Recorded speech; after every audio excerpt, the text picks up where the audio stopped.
उनके ही सामने उचेल देते, अकेले में ही समझा दे, अकेले में। अरे तुम्हें क्या अकेले में समझा दे, इन्हें सबके सामने समझा, मैं तुम्हें अलग समझा? तुम कोई खास क्वालिटी के हो या तुम्हारा खुदा और है, तुम्हारा नबी और है?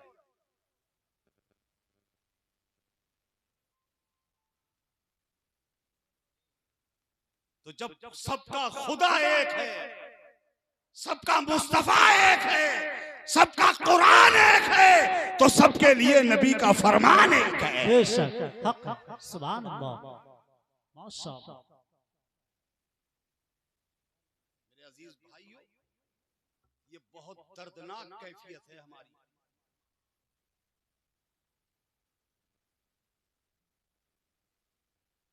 ये मदरसा हनफिया नूरिया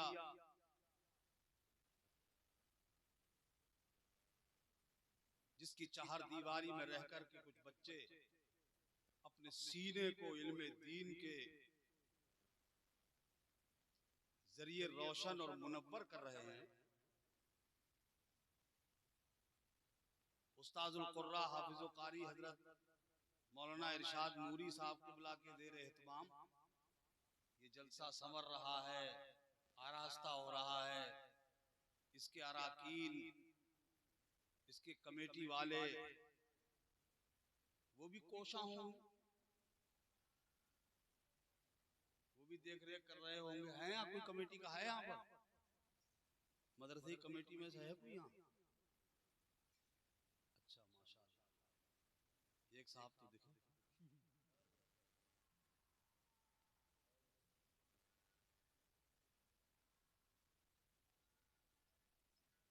ये मदरसे इसलिए वजूद में लाए जाते हैं ताकि हमारी कौम के बच्चे अच्छे रास्ते पे लग जाएं,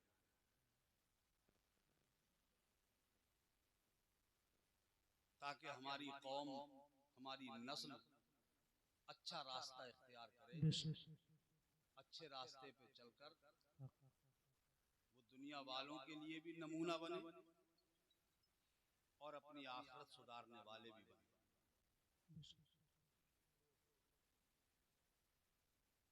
इनको आरास्ता किया जाता है। अब मदरसों में भी मैं समझता हूँ अब एक खास किस्म की तवज्जो की जरूरत भी है, और वो ये है कि जहाँ बच्चों को तालीम दी जाए वहाँ तरबियत का खास एहतमाम किया। बहुत अच्छी बात, माशाअल्लाह। क्योंकि हमारे यहाँ एक रिवाज था कि खानकाहों से मुताल्लिक मदारिस हुआ करते थे, तो उन मदरसों में तालीम भी दी जाती थी और उनकी रूहानी तरबियत भी की जाती थी। सुभान अल्लाह। अब मुझे लगता है कि मदरसों में तालीम तो रह गई है मगर तरबियत का कोई इतना इंतजाम नहीं। उनकी अखलाकियात, उनके किरदार, उनकी चलत फिरत, उनकी नशिस्त व बर्खास्त, उनके रहन सहन का अंदाज बच्चों की जिंदगी में उतारा जाए अमली तौर पर, जिसे हमारे देहात की जबान में कहते थे लोग पहले के, पढ़ गए हो गुने नहीं हो, कहते थे ना। तो जहाँ पढ़ाया जाए वहाँ गुनाया भी जाए। बेशक बेशक, सुभान अल्लाह, माशाअल्लाह। तो ये गुनाने का मतलब यही, यानी तरबियत नहीं है तुम्हारे जी, पढ़ लिख तो गए हो मगर तरबियत हासिल नहीं की है। तो पढ़ाने के साथ साथ बच्चों की तरबियत का भी खास इंतजाम करना चाहिए हर मदरसे। और तरबियत का असर बच्चे की जिंदगी पे मुरत्तब होता है, उसका बहुत खास असर होता है। इसीलिए हमारे बुजुर्गों का रिवाज था कि खशियत रब्बानी बच्चों के दिलों में उतारी जाती थी, इसीलिए मुजाहिदे कराए जाते थे, इसीलिए रोजे रखवाए जाते थे, इसीलिए अल्लाह अल्लाह कराई जाती थी। नमाजों का एक खास एहतमाम कराया जाता, तहज्जुद पढ़वाई जाती थी बच्चों से, खास तौर से बच्चों को तहज्जुद के वक्त में बेदार करके उनसे तहज्जुद का एहतमाम करवाया जाता था।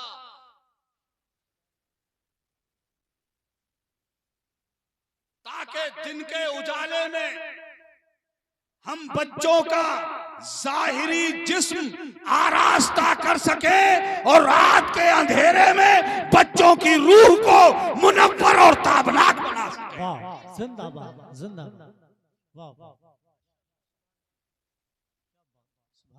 ये खास इंतजाम होता, माशाअल्लाह, खास एहतमाम होता था।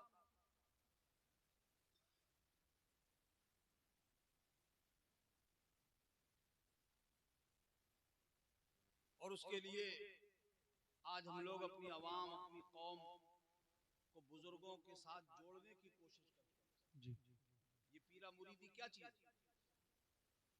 ये भी उसी की एक शक्ल है। जो मुरीद करवाया जाता है, किसी शेख के हाथ में हाथ दिलाया जाता है, उसका भी एक मतलब, खास एहतमाम जो पीरा और मुरीदी का जो किया गया है वो इसी तरह से है जैसे एक मरीज डॉक्टर के अंडर में रहता है,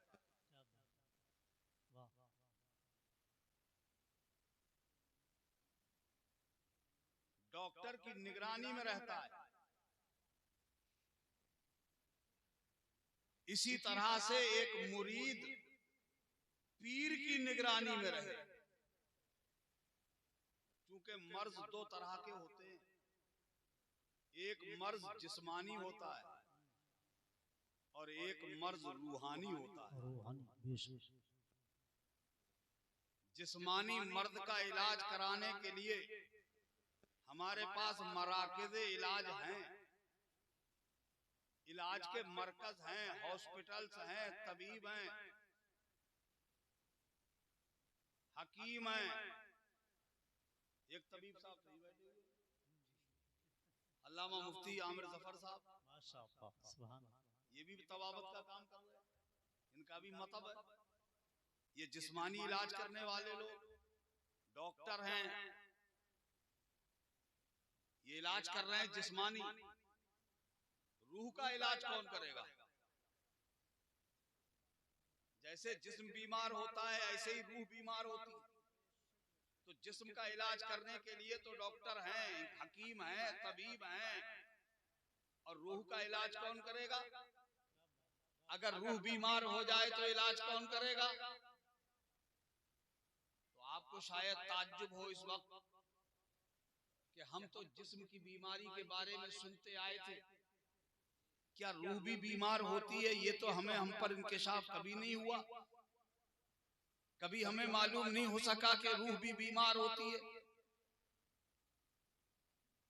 तो याद रखिएगा, जैसे इंसान का जिस्म बीमार होता है ठीक इसी तरह इंसान की रूह भी बीमार होती है।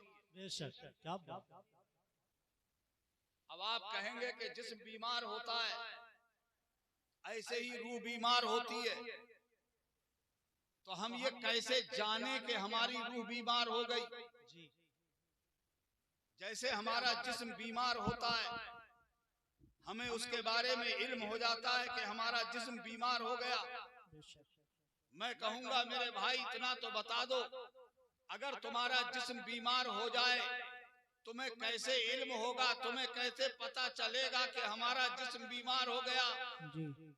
तो आप कहेंगे कि हम इसकी चंद निशानियां जानते हैं, इसकी कुछ अलामतें हैं, इसकी कुछ पहचान है जिसके जरिए से हम जान लेते हैं कि हमारा जिस्म बीमार हो चुका है। मैंने कहा वो क्या अलामात हैं जिनके जरिए आप जानते हो? तो आप में से कोई शख्स भी जवाब देगा कि हम सुबह सवेरे बिल्कुल सेहतमंद उठे थे, अचानक हमने महसूस किया कि हमें अच्छा पानी बुरा लग रहा है जी, अच्छी ग़िज़ा बुरी लग रही, अच्छी आबो हवा बुरी लग रही। जब हमें अच्छा पानी बुरा लगने लगा तो हमने अंदाजा लगा लिया कि हमारा जिस्म बीमार हो गया। हमें अच्छी ग़िज़ा बुरी लगने लगी, हम समझ गए कि हमारा जिस्म बीमार हो गया। हमें आबो हवा अच्छी थी मगर बुरी लगने लगी, हम समझ गए हमारा जिस्म बीमार हो गया। तो मैं कहूंगा ऐसे ही इंसान की रूह की बीमारी की पहचान है। अगर आपको अच्छी हवा बुरी लगे समझो कि जिस्म बीमार हो गया, अच्छी ग़िज़ा बुरी लगे समझो कि जिस्म बीमार हो गया, अच्छी आबो हवा बुरी लगे समझो कि जिस्म बीमार हो गया। और अगर हक बात तुम्हें कड़वी लगने लगे तो समझो कि रूह बीमार हो गई है। अगर इंसान नेकियां करने के बजाय इंसान गुनाहों में डूबता चला जाए समझो कि रूह बीमार हो गई है। इंसान अल्लाह के घर को आबाद करने के बजाय सनीमा खानों को आबाद करने लगे समझो कि रूह बीमार हो गई है। इंसान सच बोलने के बजाय जब झूठ का सहारा लेने लगे समझो कि रूह बीमार हो गई है। इंसान माँ बाप की इज्जत करने के बजाय जब माँ बाप को गाली देने लगे समझो कि इसकी रूह बीमार। बेशक बेशक, बहुत अच्छी बात, जिंदाबाद जिंदाबाद। ये रूह की बीमारी की पहचान, ये रूह की बीमारी की अलामत मैंने आपके सामने रख दी। अब इस पे आप, ए लड़को, ए बच्चों, इधर आओ, ए लड़के, इधर आओ, सुनो।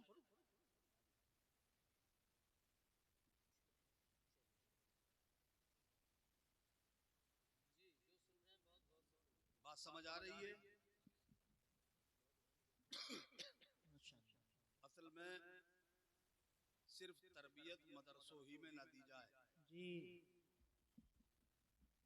अब जरूरत है कि तरबियत घरों में भी होना चाहिए। बेशक बेशक। देखो अब आंखें खोलो बेटा, ये मोबाइल की लाइट बंद कर लो, इसकी लाइट जो है तुम भी बंद कर लो भैया, ये स्टैंड पे लगाओ बेटा, ये मोबाइल की लाइट बंद कर लो।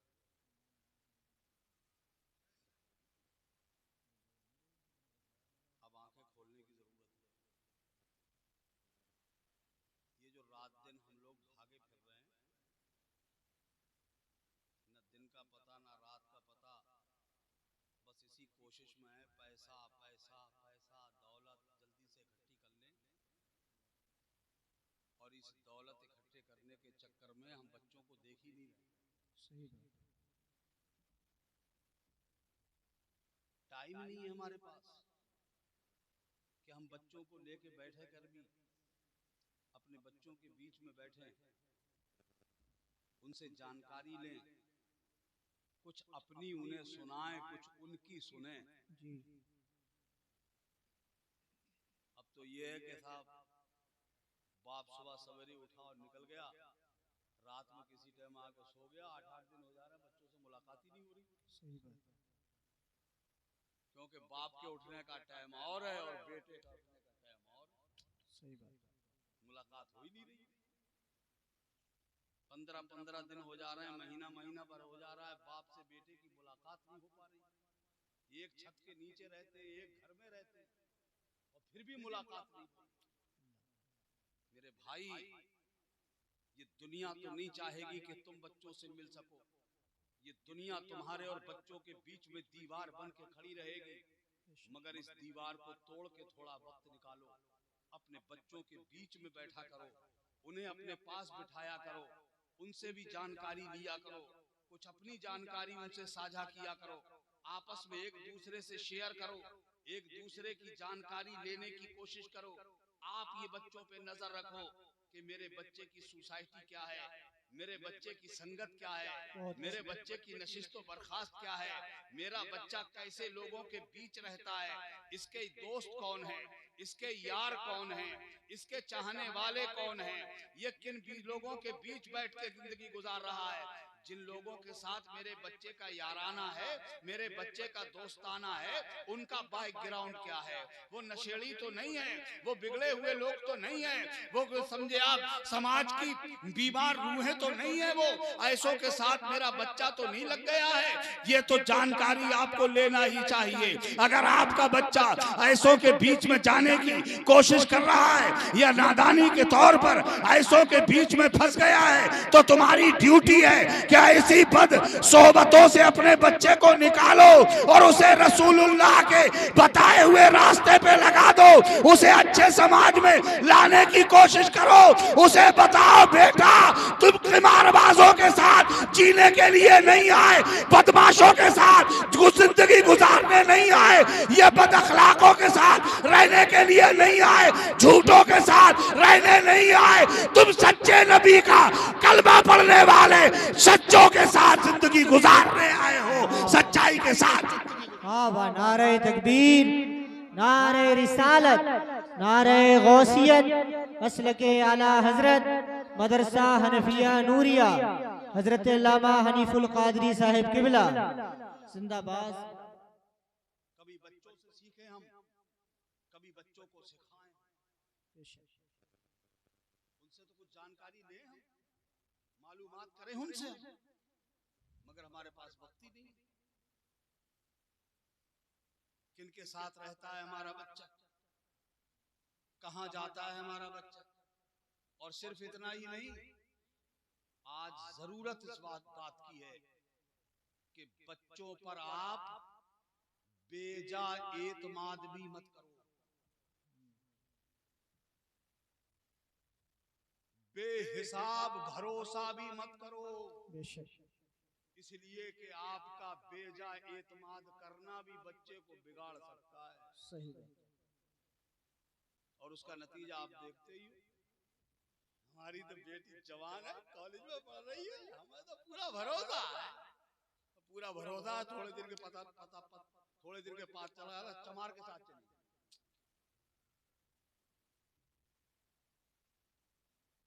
पता लगा मुर्तद्दा हो, दुनिया भी गई और आखिरत भी। बेजा भरोसा। हाँ जा, अरे यार आपको तो कौन रोक सकता है।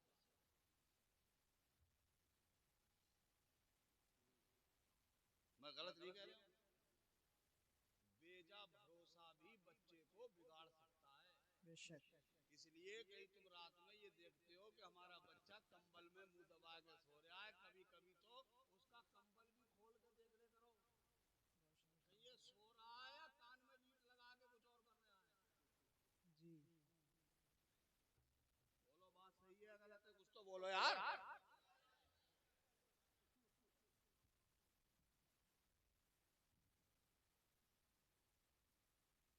अब तो ये किसी की सुन ही नहीं रहे, जिसके कान में देखो तो लीड घुसाऊंगी।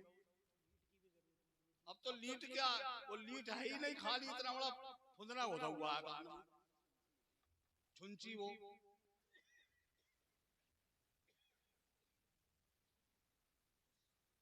अब तो वो इधर उधर की सुन ही नहीं रहा।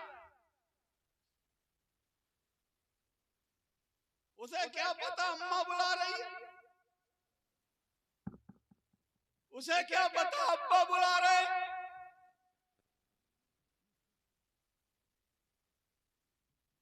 ए माँ बाप की आवाज को नकार देने वालों, माँ की पुकार को नजरअंदाज कर देने वालों, जानते हो आपके प्यारे आका सरवरे कौनो मकां फखरे दारैन सल्लल्लाहु ताला अलैहि वसल्लम इरशाद फरमाते हैं, ए मेरे उम्मतियों, काश मेरी माँ होती,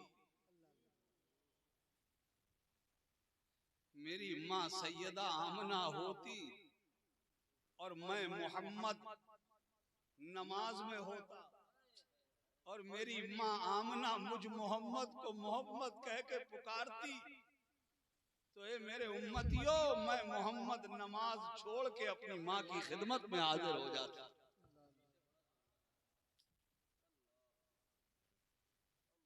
और तुम कानों में लीटे ठूस ठूस के माँ बाप की आवाज तक को सुनना गवारा नहीं करते।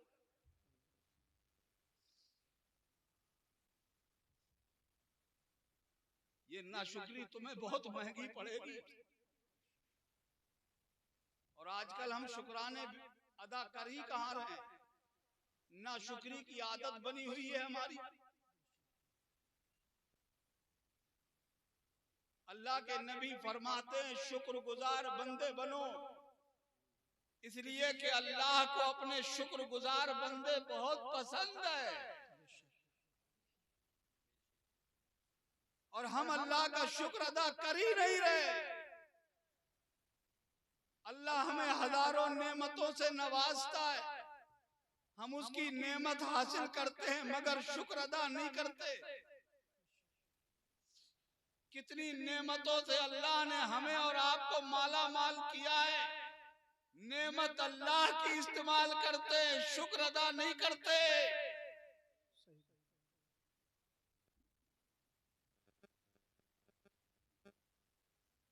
मेरे आका करीम सल्लल्लाहु ताला अलैहि वसल्लम के शान करीमी तो देखो।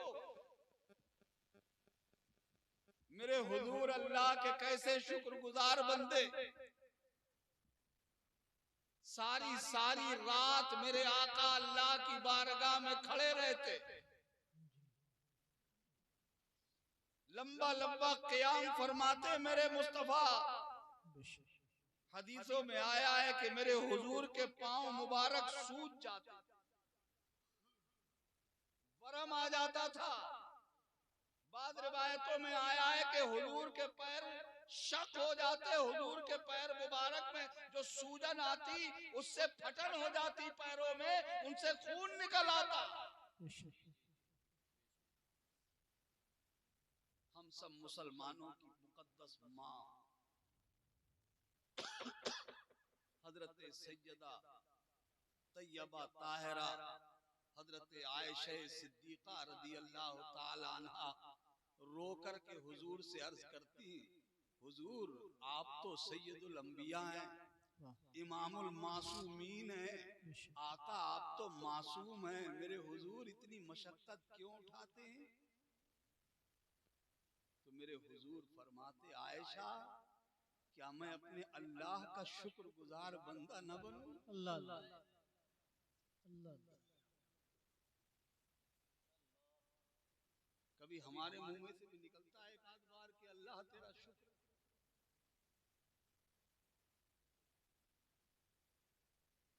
कभी शुक्राने की भी नफल पढ़े दो चार, कभी सजदे शुक्र अदा किया है। अल्लाह की हजारों नेमतें इस्तेमाल करने के बाद भी हम लोग अल्लाह का शुक्र अदा नहीं करते। नेमत अल्लाह की इस्तेमाल करें और उस नेमत के बदले में अल्लाह की बारगाह में ये तक ना कहें कि अल्लाह तेरा शुक्र है। अरे सलाम है फिलिस्तीन के उन मजलूम मुसलमानों को, खुदा की कसम बाप का जनाजा पड़ा हुआ है, माँ के चिथड़े उड़ गए हैं, बेटे की लाश फटी हुई है, ऐसे आलम में भी मीडिया उसके सामने माइक लगा के पूछता है बताओ क्या हाल है, तो वो अपनी जबान में आसमान की तरफ उंगली उठाकर अर्ज करता है, ये सब कुछ देखने के बाद कहता है मैं जिस हाल में भी हूँ अल्लाह का शुक्र है, अल्लाह का शुक्र। क्या अल्लाह अल्लाह सुभान अल्लाह सुभान।